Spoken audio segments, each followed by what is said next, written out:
So in the name of the Father, and of the Son, and of the Holy Spirit.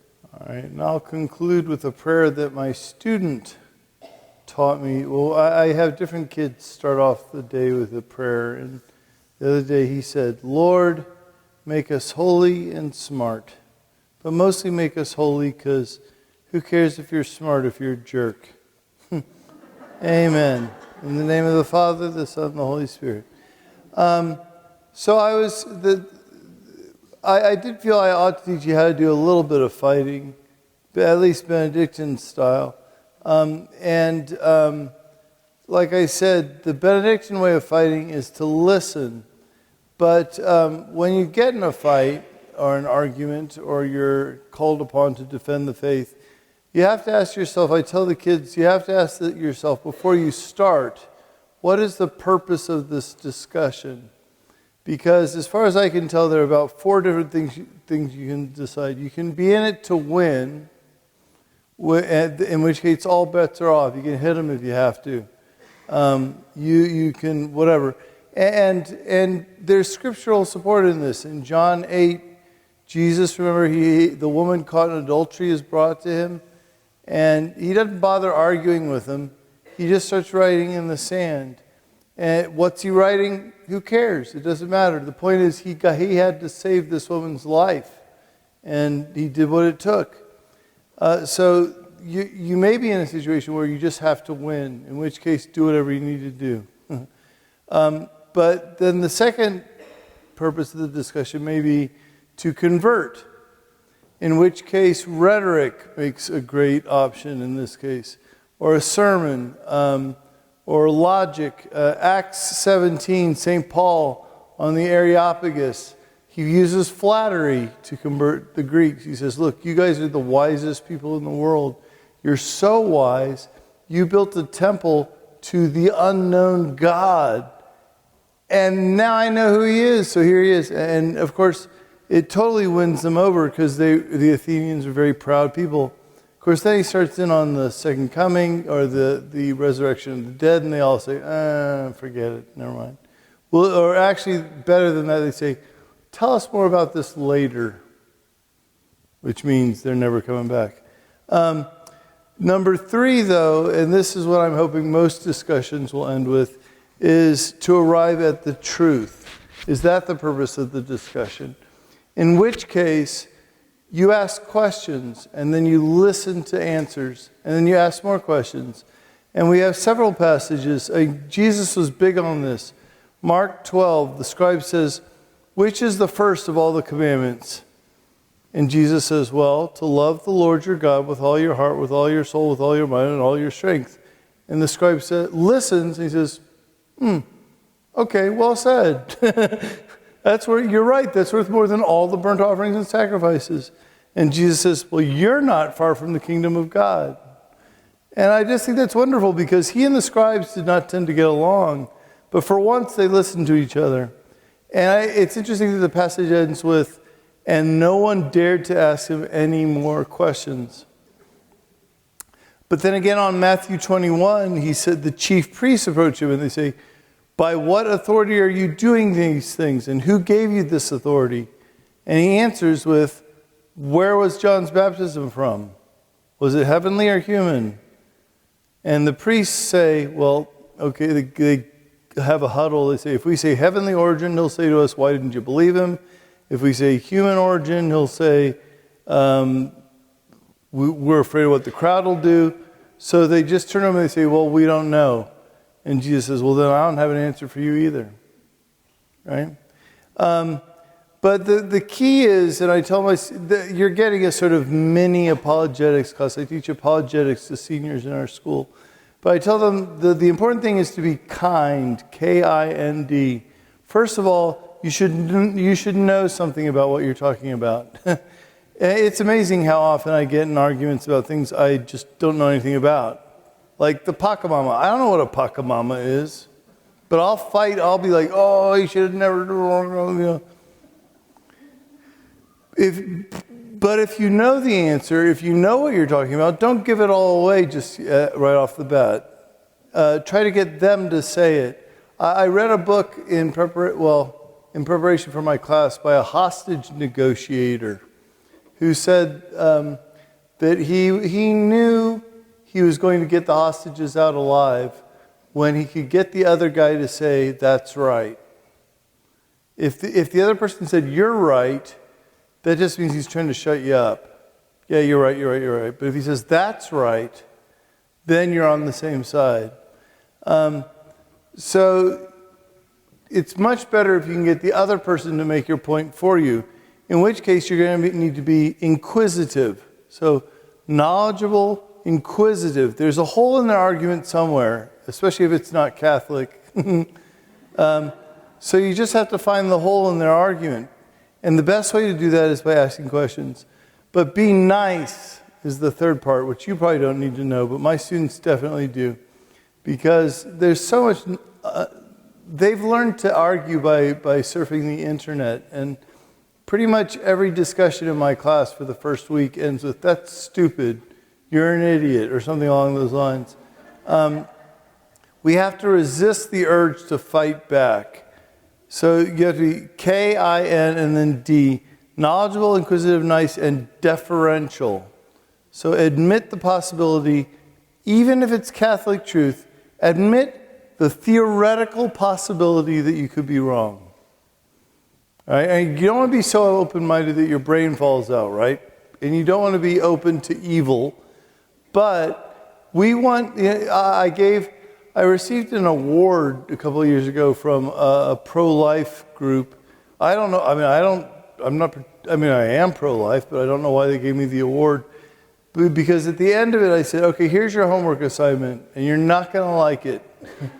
But I want you to go home, get on the internet, go on Planned Parenthood's website, and find something you agree with."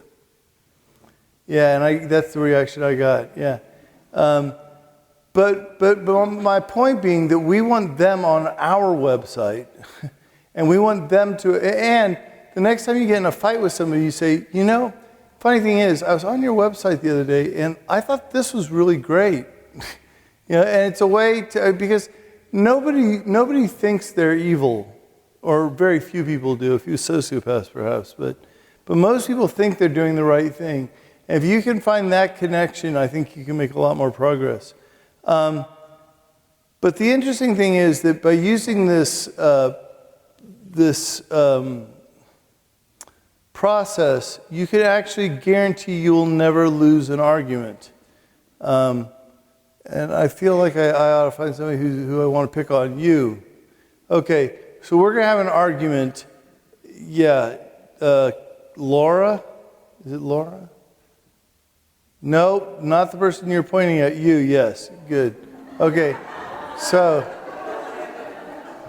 well, you seem pretty smart. So, but here's the thing. It's going to be super easy. We're going to get in an argument about a topic of your choice, and I will prove to you, like within 3 minutes, that you don't know what you're talking about, okay? So choose wisely. Choose something that's so obvious, any idiot ought to be able to... Sorry, I didn't mean to look at you when I said that. Any idiot ought to be able to know this.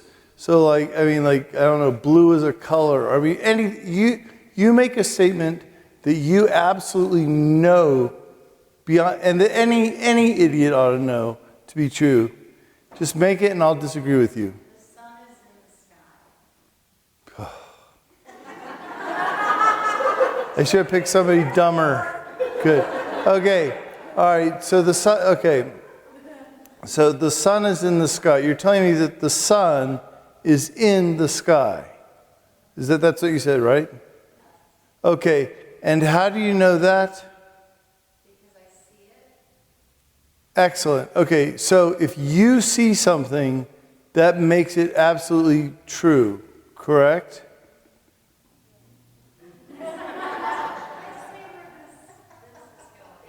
Okay, good. Yeah, well, I guess you can stop there.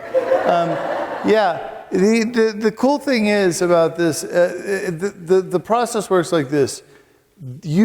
Somebody makes a statement you disagree with. You repeat their statement so you can make sure you got it right, and then you ask a question. And then you repeat until they contradict themselves. Super easy. It's also super annoying if you don't. It's called the Socratic method, and they poisoned Socrates because they were so annoyed by him. But it works. I was in, let's see, I'm trying to decide. Okay, well, no, our brother Sixtus was out buying sandals for one of the old guys, and he ran into this fundamentalist at the shoe store and brought him back for dinner, and he had dinner with the monks, and afterwards we were talking, and he said to me, well, the problem I have with you Catholics is that your life is so unbiblical. Okay, yeah, right, a heck of a thing to say in a monastery to a monk. And slightly insulting too, but remember that you're supposed to be deferential. If he says I'm unbiblical, I have to say, really? So I said, gosh, I find that very disheartening because I like to think that I've given my whole life to the Bible and to what it represents and to the person behind it. How is it that you've discovered this about me? And he said, well, on our way in, someone called you Father, for example. And automatically now I know exactly where he's going with this, right? Half of you probably do. If you're from the South, you know. You've heard it before. I said, yes, Brother Simeon called me Father when I walked in. You're right. And he said, well, and it specifically says in the Gospels, let no man call you Father. And I said, boy, wow, you're right. It does say that. And he did call me Father. And that does, you're right, that contradicts the Bible. I was like, now tell me though, just to clarify things here. How do you refer to your genetic predecessor, your male genetic predecessor? He said, who? I was like, the guy who, impregnated your mom. And he goes, my father? And I go, ah! And of course, immediately he goes, well, no. You can call your genetic father because he's just participating in the fatherhood of God. At which point I said, oh, great, well, that's what I'm doing.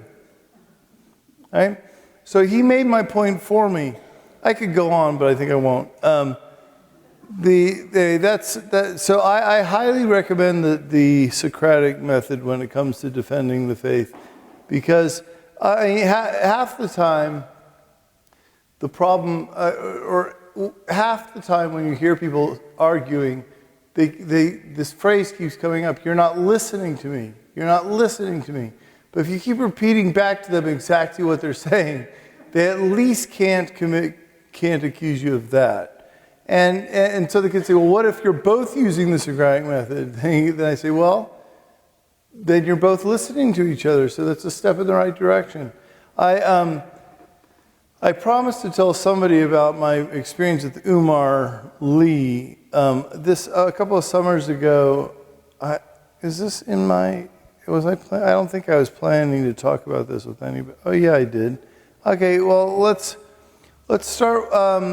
I'll skip Eucharistic. Well, I'll get back to Eucharistic ordination, Eucharistic observation, Eucharistic adoration. It's already. I'm already behind. So we're at the second level of monkhood, monasticism 201, and we're going to talk about obedience. First of all, there's obedience to God, right? And that means, among other things, what I tell the kids, the 3 M's. You're going to be martyred. If you take Christianity seriously, someone will make you feel bad for it. Years ago, they used to hang, draw, and quarter people. Although, 10 years ago, 3 monks were shot dead at Conception Abbey, so it's not that hard, and that's here in Missouri. So it's not hard to imagine that real martyrdom might take place. I think it was Thomas Carlyle who said, if Jesus were to come today, we wouldn't bother to crucify him. We'd hear what he had. We'd invite him over for dinner, hear what he had to say, and laugh at it. Right? So I think these days we're more likely to get martyred by being laughed at.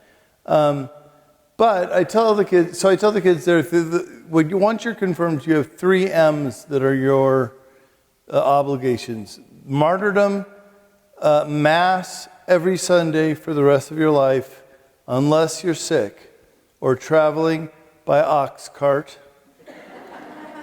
Because let's face it, these days you can get to Mass, okay? I took a homiletics class at the seminary back, this was 26 years ago, and the professor was horrible. And so I decided to raise as much trouble as I could. And I preached on Balaam, the prophet Balaam, who couldn't get his donkey to move because he was going the wrong direction. I was like, if you have to do it, I was like, whatever way you need, get your ass to Mass. And I said, say it after me, everybody, because I've been listening. I didn't think he had much to teach me, to be honest, and I still don't. But I spend a lot of time listening to black Southern Baptist preachers, and those guys, man, they can preach, and they always got something that rhymes in the middle there. So I was like, get your ass to Mass, get your ass to Mass. He was like, that's the last time that'll ever be said in my class. I said, get your ass to class, then get to Mass. He didn't think that was funny either. I made a C.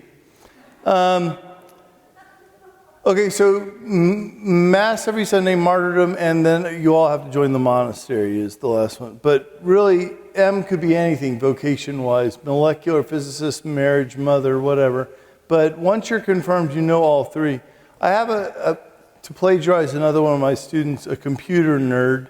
You will find this hard to believe, but they're nerds at Priory.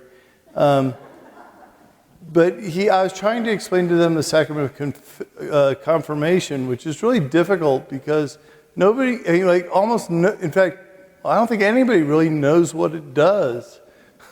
Baptism is very clear, Eucharist very clear, confession very, very clear. But this kid came up to me and he said, it's basically an upgrade. He said, well, when you're born, you get the hardware, and baptism gives you the operating system, right? Yeah, and he's like, well, confirmation upgrades the operating system.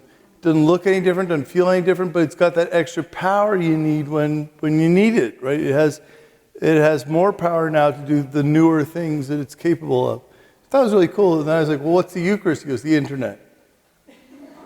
Infinitely expands your capacity while connecting you with everybody else. I'm like, not bad.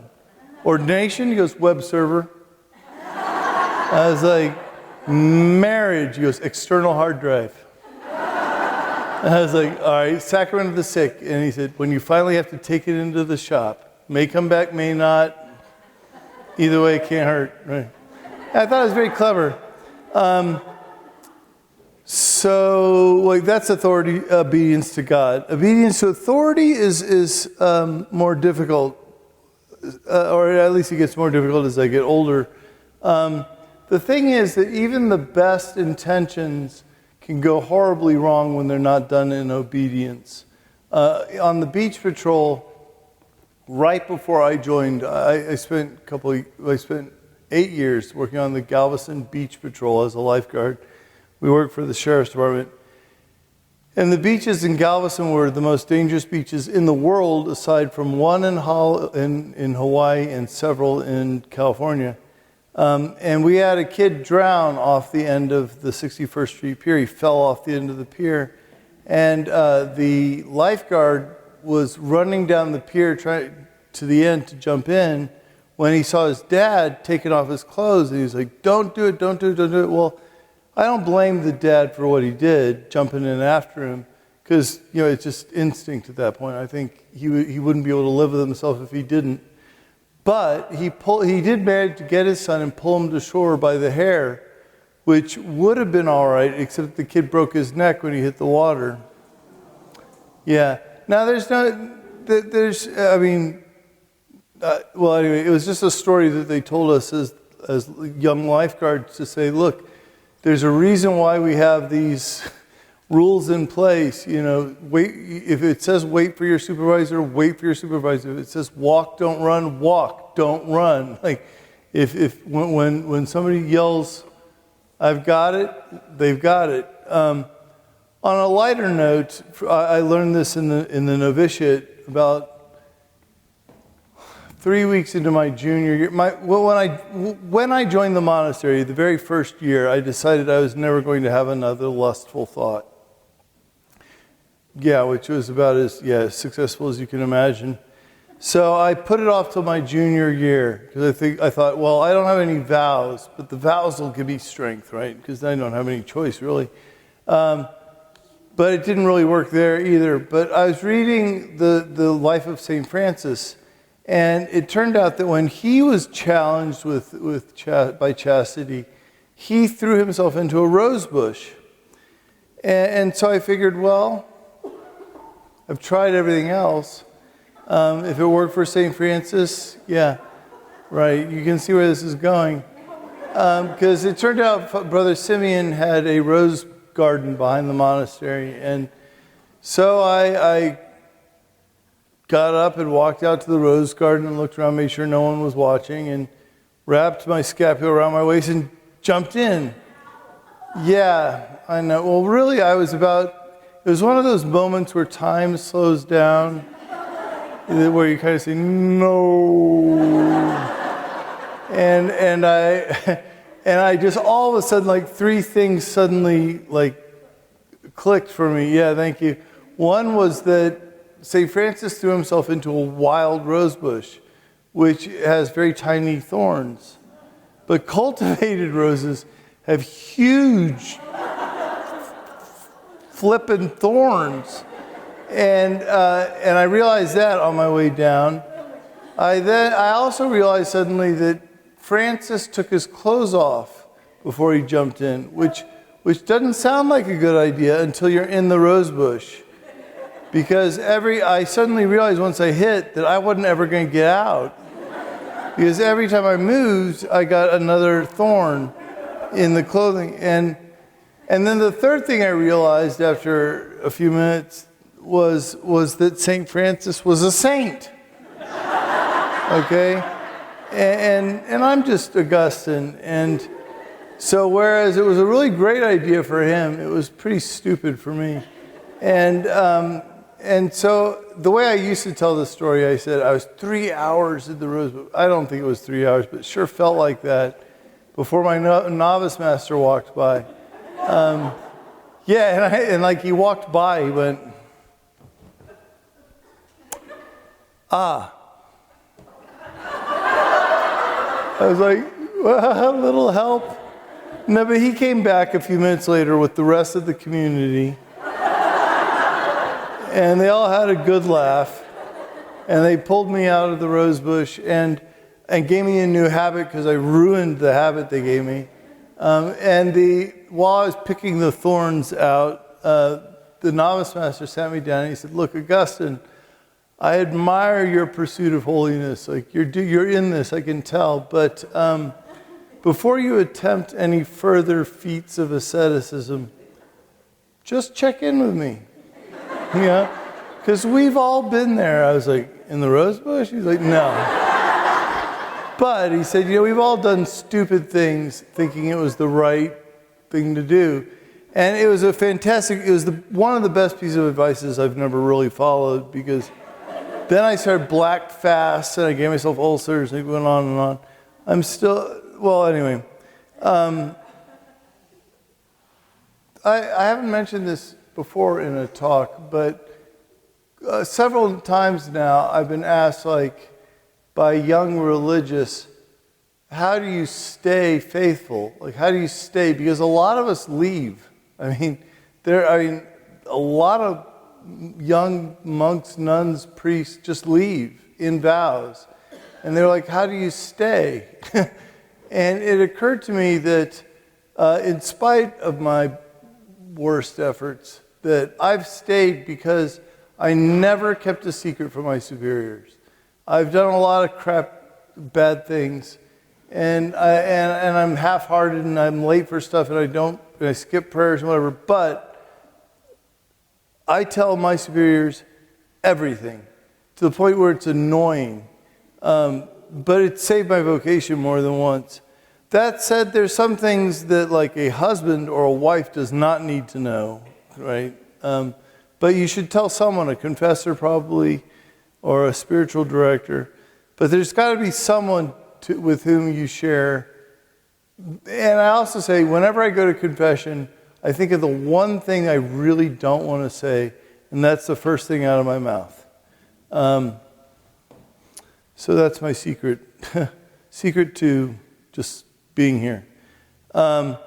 So there's obedience to God, obedience to authority, obedience to your neighbor, which this is in my humility book. But when my sister got married, she asked me to give the toast at her wedding. And honestly, like, I kind of figured I'd left that behind when I took vows. Like, I don't have a dog in that fight. I don't care about, that stuff. I'm just not interested. So I didn't really have much to say. And I did what I always do now whenever when I need advice, really, is I went to one of the old monks, it was Father Luke, who was sitting in his chair looking out the window. Actually, no, he was asleep. And I said, Father Luke, I need some advice. And he said, yes. And I said, I'm supposed to give the toast at my sister's wedding. What should I say? And he said, well, you tell her that the day will come when she will want the window open and he will want the window closed. And then he went back to sleep. And I had no idea what he meant. But I didn't have anything else to say. So when the guy stood up, I said, Brent, Kristen, the day will come when one of you will want the window closed. I sat down, and everybody applauded and thought I was very wise. And Bill came up to me afterwards. I remember because one of his brother-in-law, I'm his brother-in-law, his brother said, what does that mean? And I said, Andrew, no man can give another man's path meaning. Like, you must live your head. Like, it sounded monkish, figured. And it was so successful that pretty much any time I didn't have a homily, I would just say that. And until once a month, I say Mass for the Missionaries of Charity, who are the world's greatest women. They're like little bulldozers. You have to be like 3 feet tall to be a missionary charity, and you have to talk like this. Even the Americans who join them end up 3 feet tall, talking like this. There was an Oxford educated. Anyway, so I was saying Mass one Saturday, and Sister, they'll have great names like Mark Bruno or something. Sister, I know her first name was Mark, but anyway, Sister Mark was saying the reading, and it was the reading about Jacob and Esau, and how Jacob put the fur on his arms to make himself look like Esau, and she said, who was their dad? Jacob, Esau, Isaac. Isaac said to him, "You are Esau, my firstborn." I was like, what did she say? You are Esau, my firstborn. I thought, you are Esau, my fuzzball? Like, it makes sense in theory, but I'm pretty sure that's not what he told him. And I got so wrapped up in this. Of course, she was saying firstborn, but her Indian accent kind of covered it up. By the time it came time for me to preach, I was like, I totally forgot what I was going to say. So I said, sisters, the day will come. And they all sit on the floor and they all went, yes, Father. And then I went back to my chair and I stood up again. I'm like, because you can't lie to a nun. I was like, look, sisters, I have no idea what that means. It's just something I say whenever I got nothing else to say. Afterwards, Sister Mark came up to me and she said, I know what you meant. And I won't try to tell the story in her accent because it's insulting enough. But she said to me, she was assigned to a convent in the Amazon. And there were 7 nuns living in this little 6 foot by 6 foot metal shack with 1 window and 1 door. And there was only one, and there was 1 nun among them who was from that area, from Brazil, I think, south in Brazil. Brazil, we have some Brazilians. It's hot in Brazil sometimes. Anyway, is the Amazon anywhere near Brazil? Good. Whew. All right, then get my. Anyway, the point was they had this nun from Brazil who would come in every night and shut the window and shut the door and go to bed. And she said for 5 years we prayed for that she would be transferred. And because every night they'd get into bed, they'd just settle down, and she would come and close the window and the door. And then they'd steam like little Indian dumplings all night long, praying that mother would transfer her. And then after 5 years, their prayers were answered, and she was transferred. And it was just the 6 of them. And she said, and we opened the window and we opened the door. She said, we had the most lovely night. She said, all night we had a cross breeze, and we woke up the next morning with snakes in our beds. Right?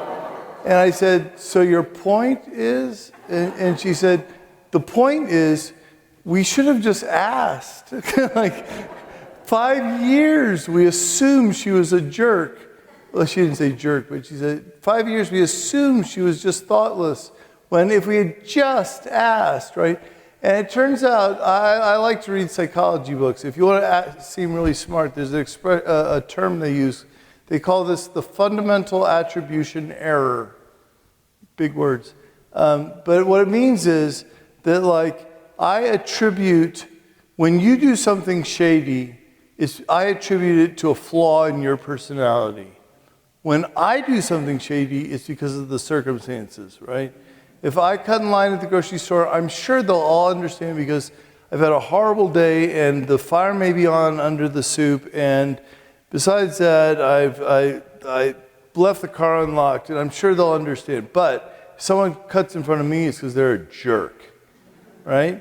But if you don't know that they're a jerk until you can say, "Excuse me, are you in a rush? Are you having an emergency?" And if they say, "No, I'm just a jerk," then you go, "Oh, okay." Because people, that's. I heard a talk once by a priest who said, make excuses for the people around you. And I thought, no, there are times when I want the people around me to be insulted. Like, I don't want someone to make excuses on my behalf, but I do want them to ask, right? There's some comedian who's...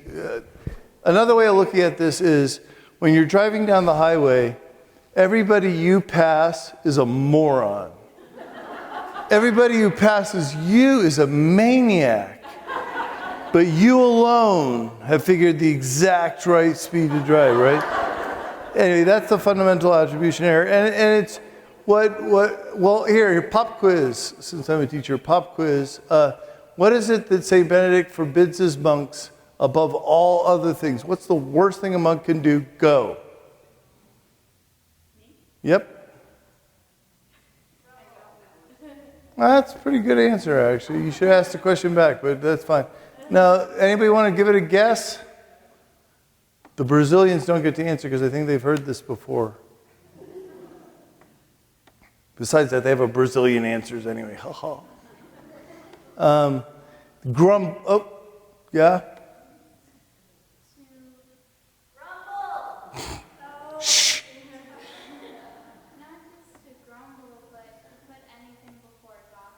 Ooh, okay, well, yeah. Yes and yes. Good, not bad. I should have picked a worse, should have picked a dumber group to work on. To grumble, which is putting something before God, right? Putting your own opinion before God's. Yeah, and the more I talk about this, the longer I live in community, the longer I realize that nothing will tear apart a group of friends like that cowardly, backstabbing. There's just no other word than bitching. Okay, that's what it is. That right? And or a business or a family. Just one sister calls, or one brother calls the other brother, complaining about the third brother, and St. Benedict would rather have us beat each other up than grumble. And the longer I'm a monk, the more I realize how true that is. The solution, of course, is to apologize. But St. Benedict has a very interesting way of doing that. He says, when you discern that your brother is angry, you don't wait to see who's right. Because come on. if I waited till I decided I was wrong to apologize, I'd just never apologize, because I'm never wrong. But what St. Benedict says to do, and I do this all the time, I do it so much that it's begun to annoy the brethren. He says, you throw yourself on your face and you beg for a blessing. Yes, yes, and it really, really works. I've been kind of trying to figure out why for a while now, that every time I do it, I get forgiven. And notice I didn't even ask for forgiveness, right? You don't have to ask for forgiveness. You don't have to be sorry. You don't have to look sorry. You don't even. It's actually asking for something extra, right? What was it? When did I most recently use it? Well, the most famous incident now, or infamous at Priory, is that I told a joke at an assembly in front of the whole school, which, by the way, I still don't think is offensive. I'll tell it to you later. But I told this joke, everybody laughed, and then afterwards, this one female faculty member came up to me, and it wasn't a misogynistic joke, I promise. She comes up and she says, well, I found that really offensive. And I was just confused more than anything. So I just hit my knees. And I was on my knees and I said, may I have your blessing? And St. Benedict says you don't get up unless you get the blessing. So I just knelt there and I waited and I waited and I waited and I finally looked up and she's standing there like this. She goes, what? I was wrong. It's like the fastest I've ever won an argument.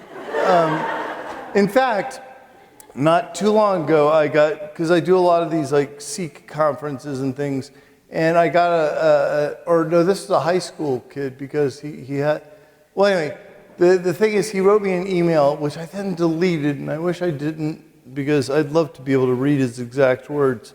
But I tell the kids about this, and I say, look, the next one of you is going to be in trouble by the end of the weekend, right? I mean, statistically speaking, it's going to happen. So when that happens, try this, and then tell me how it went over. And so on Sunday night, I get this email from this kid. He says, I took my parents' car without asking, and I totaled it.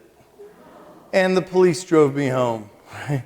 He says, and when I got home, my parents were waiting for me, both of them sitting on the couch. He's like, so he said, I did like you said. He said, in fact, he said, I slid into home.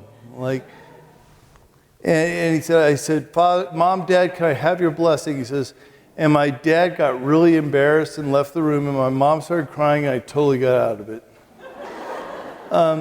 And I think the reason why it's so effective is because people aren't really angry unless they think you've taken something from them, like some dignity. And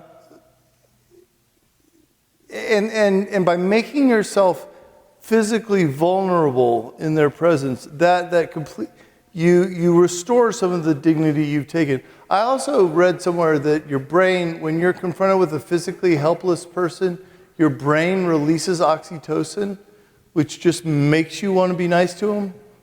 So it's kind of a reverse form of bullying, really. So that's obedience to your neighbor. But then most importantly, or not most importantly, but as importantly, there's obedience to your enemies. And this is where the business of, let's see, what time is it? I think I'll just tell this from memory rather than use the actual talk. But a couple of summers ago, some of you will remember that there was a big controversy in Forest Park, that the Black Lives Matter, the group kind of got worked up over the statue of St. Louis. And his fellow Umar Lee decided that it needed to come down, that he was let me see if I can get this, Islamophobic, homophobic, anti-Semitic, genocidal tyrant, and there's no place for having that in Forest Park. And so there's a big hoo-ha around the statue, and some people got beat up, and there were some people fighting. A friend of mine named Father Schumacher put on a pretty good show that day. I think he did us proud. But so I decided that I needed to be there, right? Now, St. Benedict says when it comes to fights, that you never, never, never intercede. You never get involved in someone else's argument. And St. Justin Martyr says it's like grabbing a wild dog by the ears, whatever that means. But St. Benedict says, like, even if you're related to the other person, you do not get involved in someone else's argument. So the thing is, I had already sort of gotten involved with Black Lives Matter because when the first protest happened in Ferguson, I drove down there looking for it. I didn't ask permission. I just thought a monk needed to be there praying. And to tell you something about how the news reports things, the front of the New York Times read, "St. Louis on fire." So I got in my car just expecting to follow the glow, but I wasn't able to find them, the riots. I knew Ferguson, I knew where it was, but I drove around and around and never found the riots.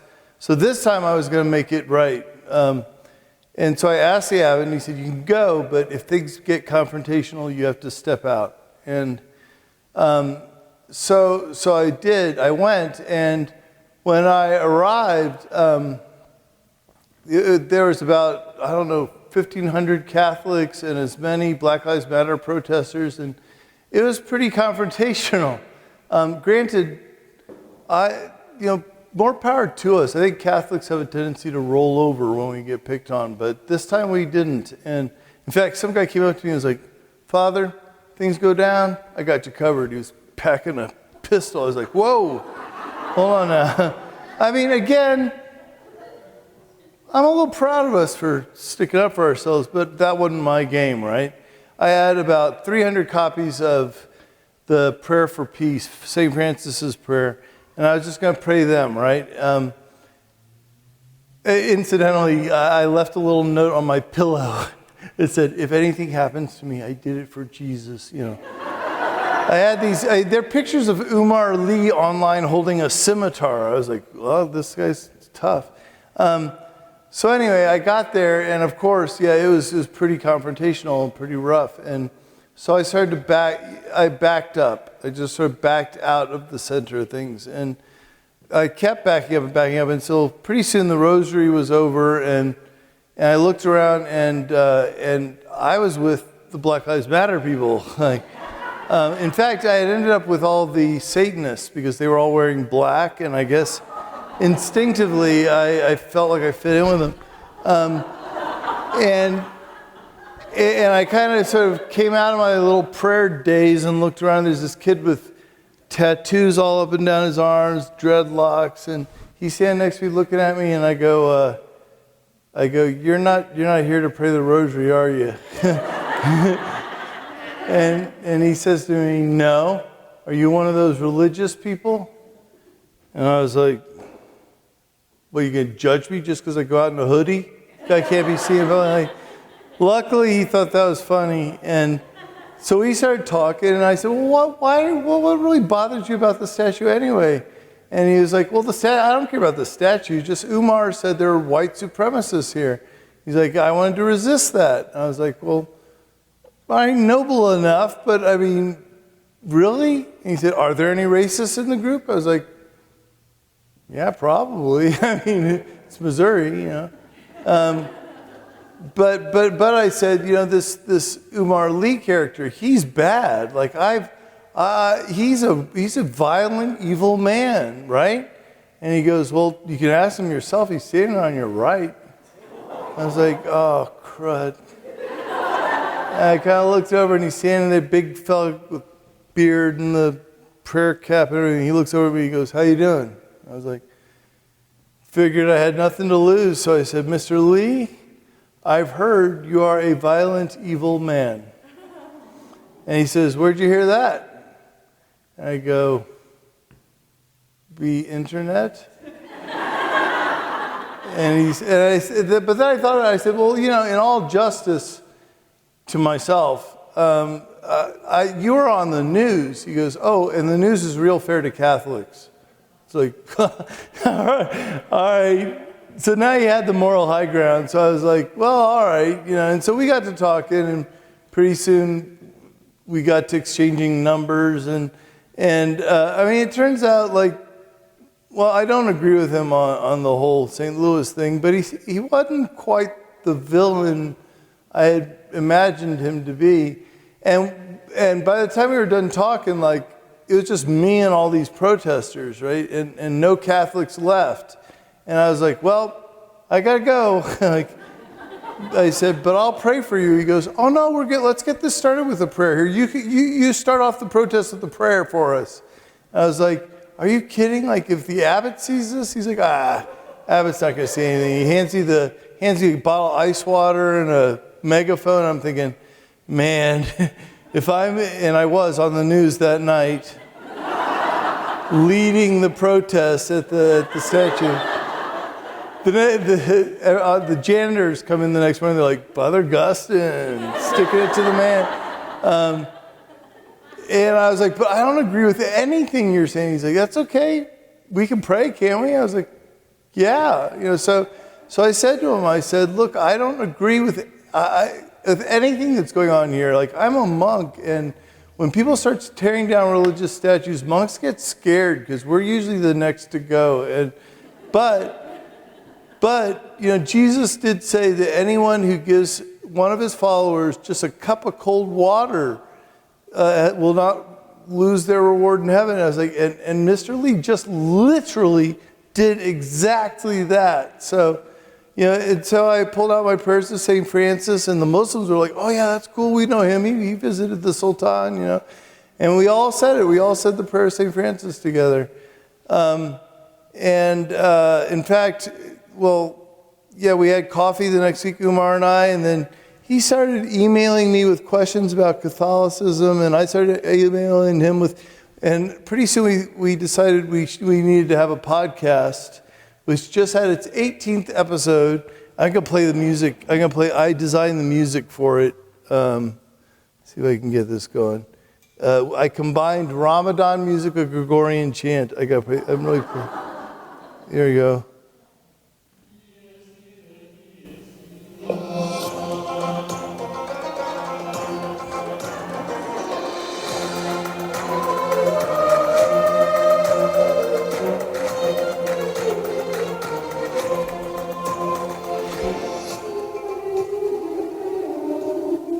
Anyway, so we called it disagreement, but the irony is, like, we have trouble disagreeing about stuff. I would say, well, it's the whole movement has been taken over by LGBT. He's like, oh yeah. He's like, that's just an excuse for white people to get in on the oppression. I'm like I agree with that. And he was like, but come on, like, celibacy isn't natural. I'm like, well, polygamy isn't natural. He's like, he's like, in this country it ought to be. He's like, and I was like, okay, you're with me on that one. In fact, I'm so far off topic at this point. But he and I, he went to it for our season finale. He went to a Catholic mass, and you're gonna love this because he came back and he says, "All right, you guys think that's Jesus up there, right?" I'm like, "Yeah." He's like, "No, I mean like actually Jesus." I'm like, "Yeah." He's like, "No, I mean incarnate, the creator of the cosmos on the altar physically." I'm like, "Yes." And by the way, you're like the top 30% of Catholics right now, theologically. And he goes, "How come you don't dress up for that?" I was like, "Good point." And he's like, "Well, okay, while we're at it," he's like, "Who is the priest sacrificing to anyway? Because in the mosque, we all face the same direction." I'm like, "Oh my God, Umar, you just became a traditionalist Catholic." He's like, "Well, isn't it your tradition that you have this sacred language? Because we only pray in Arabic." I was like, "Oh no!" I'm like, "You just became a Tridentine, ad orientem, conservative." Anyway, so that's Umar. But okay, the point being that instead of going looking for a fight, I went looking for answers, and he and I started talking, and he really listened to me, which I appreciate, and I really listened to him. He just, in fact, So I think part of the way to deal with your enemies is to listen to them as well, which is why, interestingly, a friend of mine at Oxford did her doctoral thesis on family histories of monks in medieval England, right? And interestingly, by the end of the Viking invasions, 2/3 of the monks have Viking names, which means they showed up and were converted, right, and became monks. Like in the movies, they're always killing the monks, but apparently it worked the other way around sometimes. Well, okay, then I want to talk about the future and how silly that is. In my most recent book, I pay a lot of attention to the Desert Fathers, and my favorite story is of St. Anthony the Great, the very first monk.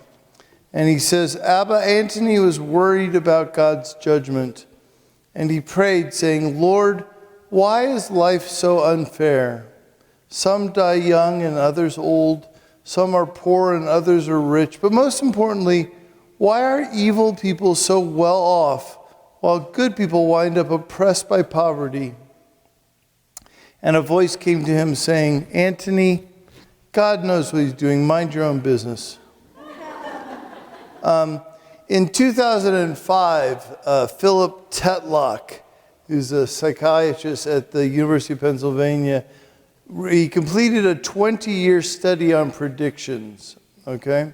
He interviewed 284 people, talking heads from television, who made their living, quote, commenting or offering advice on political and economic trends. He asked them to assess the probabilities that certain events would occur in the not-too-distant future, 10 years or less, in areas of the world in which they specialized, but also in things that they didn't know very well. Would, say, Gorbachev be ousted in a coup? Or would the United States go to war in the Persian Gulf? Or which country would be the next big emerging market? So he gathered in all 80,000 predictions. Respondents were asked to rate the probabilities of future events on an outcome of one of three things: either likely to happen, not likely to happen, or they couldn't tell. And here's a quote from his study. The results were devastating. The experts performed worse than they would have if they had simply assigned equal probabilities to each of the three potential outcomes. In other words, people who spend their time, who earn a living studying a particular topic, produce poorer predictions than a dart-throwing monkey who would distribute his choices equally, at least. Even in the region they knew best, these experts were not significantly better than non-specialists.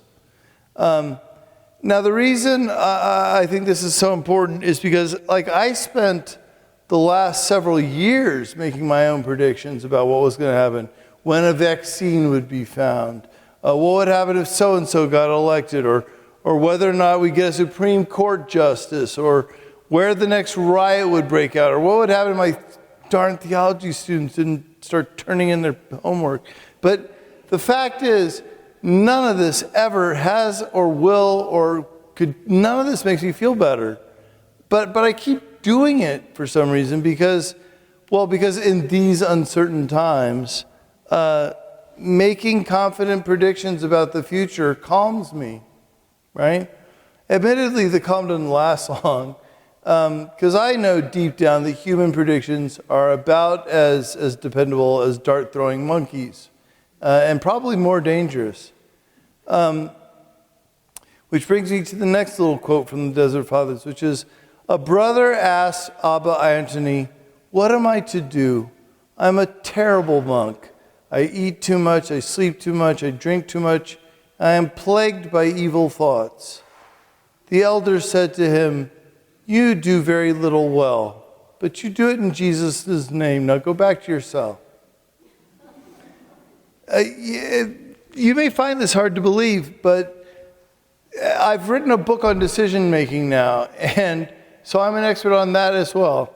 And actually, the funny thing was, when I started writing the book, people were like, well, what's the title going to be? And I was like, well, I was thinking about how you dune, because that would be really cool with the sand and everything. But that thing sounds a little cute. So then I was thinking like, maybe like something like pray and act. But then I was thinking, and then like everybody in the audience started laughing at me. And I was like, what? And they're like, you can't decide what to call it? Like, seriously? So apparently those who can't do teach. But interestingly, in the end, the people who I have found to be the happiest, holiest, most decisive, good people aren't the people who make the best decisions. They're the people who make the best of the decisions they've already made, right?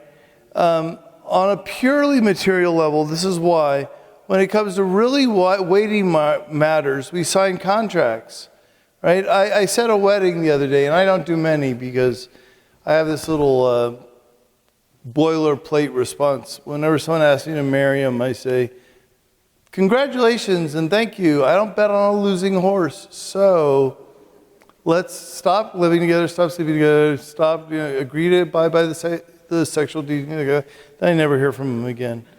But every now and then one of them comes through, and this one did. And I said to him, I said, look, actually I married, it's funny because Aiden's best man, they're both alumni of the school. Aiden's best man was August.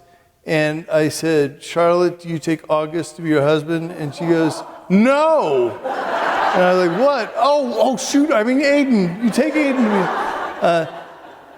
At that point, I said, look, here's the thing. The day is going to come when you're going to wish you had married Aiden. But that's why you're taking the vow now, right? Precisely because one of you is going to want out. If everybody stayed together perfectly happy with their spouse their whole life, they wouldn't need to take vows. It wouldn't need to be a sacrament. But the point is, like, I'm so far off topic. So in researching this book, one of the people I ended up paying a lot of attention to is this atheist computer programmer philosopher. Because it turns out that like getting a computer to make a decision is even harder than getting a person to make a decision. Because if you say compile enough information, the computer will go on forever compiling. You can never have enough information to make an informed decision. And then he got to thinking about his own wife and how he made that decision. He's like, it was totally illogical. Like, I should have dated way more people before I married her. And then he started to work the statistics, like, out of the 4.5 billion people in the world, what are the odds that I would happen to run into the perfect match? Like, none. Like, zero. Like it's almost infinite over one. And then what are the odds that I will, after marrying someone, find someone better? They're actually really good, right? And yet, interestingly, he said, and the funny thing was, he looked around, and there are all these happily married people. So how'd that happen? Like statistically, it should be, no one should be happy. And he said, well, in the end, it's just about committing to someone. He said, and I think about like, we aren't allowed out to eat very often in the monastery, so that's a big decision when I go out to eat. So I'll spend like 10 minutes agonizing. Is it the lobster or the steak? The lobster, steak. If I say, okay, lobster, and then as soon as you order, I think, I should have had the steak. And I'll spend the whole meal thinking about the steak, and that's a recipe for unhappiness. So when it comes to like wholly happy people aren't the ones who make the right decisions. I mean, really, there's no way to make a good decision because someone's going to mess it up for you, right? Probably you. But if you commit, I mean, to a certain extent, because you don't want to, read the book. The point is that, that's what makes you happy and holy. Okay, ultimately you got to leave it in God's hands. I think, thank you. Okay, how much time do I have left? Am I done? because I wanted to say something about Eucharistic adoration and about obedience in that respect. Okay, and that'll be done. That'll be done. Okay. Because I was asked to give, I never really thought about it, and then there are these wonderful Dominicans up in Nashville who asked me to give a retreat on the Eucharist, and I thought, and I told them initially, I told them no, and they said, "You don't like the Eucharist?" And I was like, "Well, no, it's just that, like, you're asking me to talk about like air, like." It's the Eucharist. It's just everything. Like, how can you talk about that? Like, it's. But I got to thinking about it, and then, well, the truth is, especially when it comes. So I decided to narrow it down to adoration, and the truth is, like, I do a lot of things just because that's what we do at church, and this is one of them. And frankly, there's nothing wrong with doing things just because the church says so, right? If it's good enough for Mother Teresa and John Paul II, it's good enough for me, okay? That's all the explanation I really need. But that doesn't make for much of a sermon. So I did a little research, and at first glance, it really does seem like an odd thing to do, to sit in silence and stare at a piece of bread. But we Catholics, we believe the Blessed Sacrament actually is Jesus. Like Umar says, is the incarnate creator of the cosmos on the altar. So you're not just looking at a piece of bread, you're looking at someone who is looking back at you. It's a relationship. It does seem odd, but when I was at Oxford, I was in the same dorm as a kid named Georgy Romanoff. And yes, he was one of those Romanovs. If Russia still had a czar, Georgy would have been it. But on July 17th, 1918, Tsar Nicholas II, his great-grandfather's brother, and his whole family were martyred, and the remaining Romanovs were kicked out of Russia. But then in 1981, the entire family was canonized as martyrs, which meant that Georgy was a walking relic, right? First class relic at that. So as a party trick, I used to bless people with him. He would jump up and squat down, and I'd say, "Benedicat vos omnipotens Deus." So it isn't entirely unfamiliar to us, this idea that you could look at a holy thing that is a person. But still, it demands an explanation. So I looked up this Eucharistic adoration. Whoops. I was playing with my fonts again. So I looked up in the Catholic Encyclopedia the definition of Eucharistic adoration. It says that there are 4 reasons for adoration of the Blessed Sacrament. Number 1, it excites pious emotions and affections. Number 2, it has the power of freeing us from attacks by evil spirits. Sounds good to me. Number 3, it preserves and restores bodily health. And 4, it effects various other benefits, which is not helpful if you ask me. So I found 24 reasons on the Catholic News Agency website. But let me put it this way. When you look at the Eucharist, you are looking directly at God. And I tell the kids, and I'll tell you, that as a priest and a monk, if the Eucharist isn't exactly what the church says it is, the body, blood, soul, and divinity of Jesus Christ, if it isn't literally Jesus Christ up here in the flesh, then there is no God. Okay?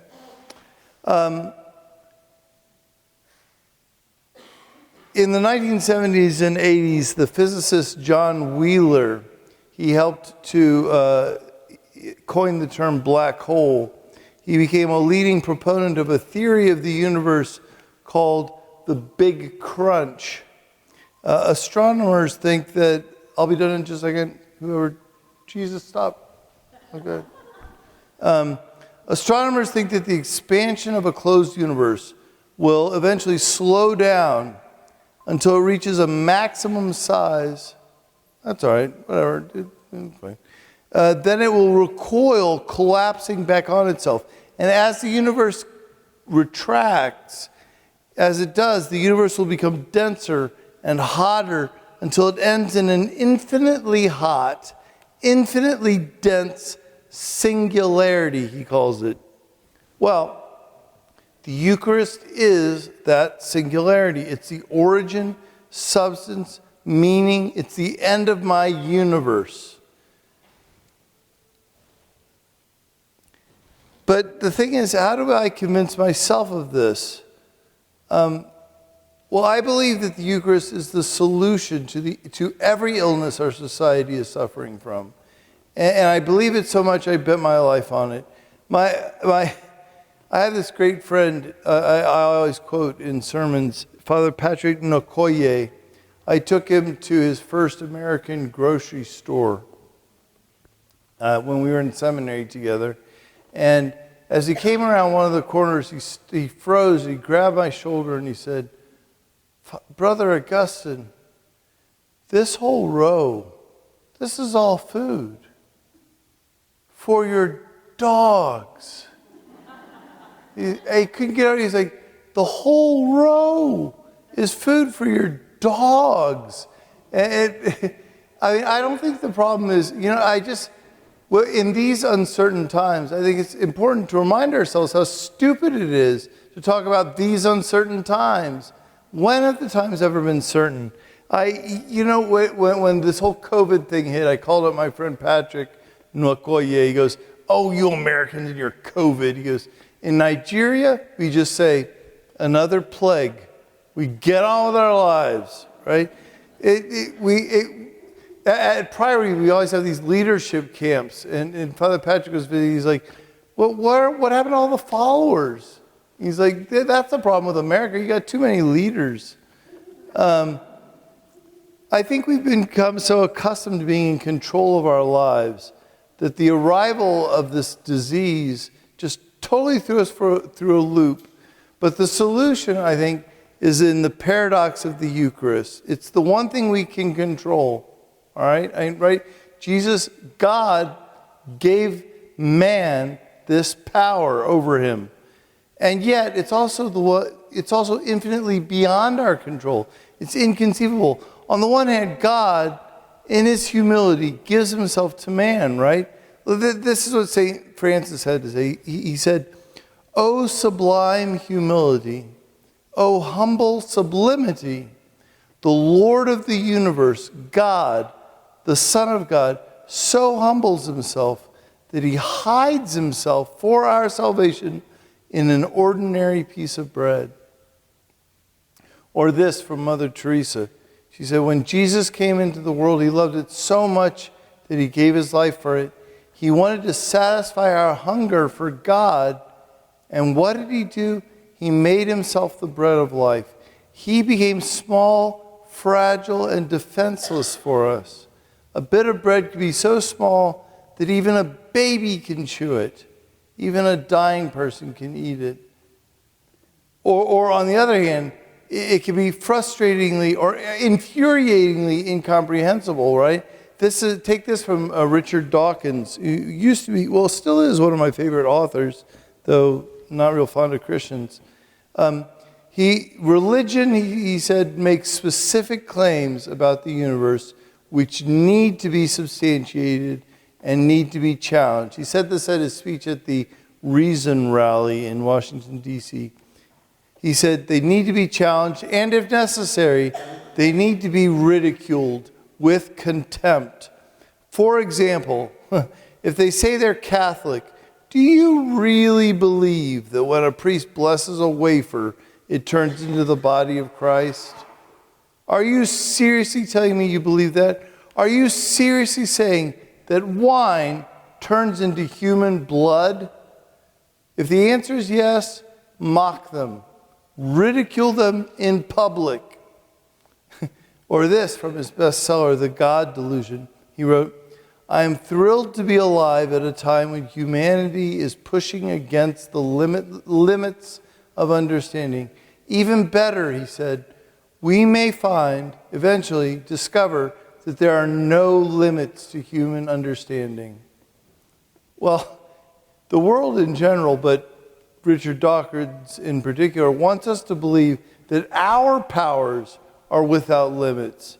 And every time they bump up against a limit, it's unbearably distressing. The Eucharist is infuriating to men like Dawkins. Well, it was infuriating. He's dead now, God help him. Because in the presence of the Blessed Sacrament, we cannot avoid confronting the limits of human reason. We are forced to focus on the limits of our humanity.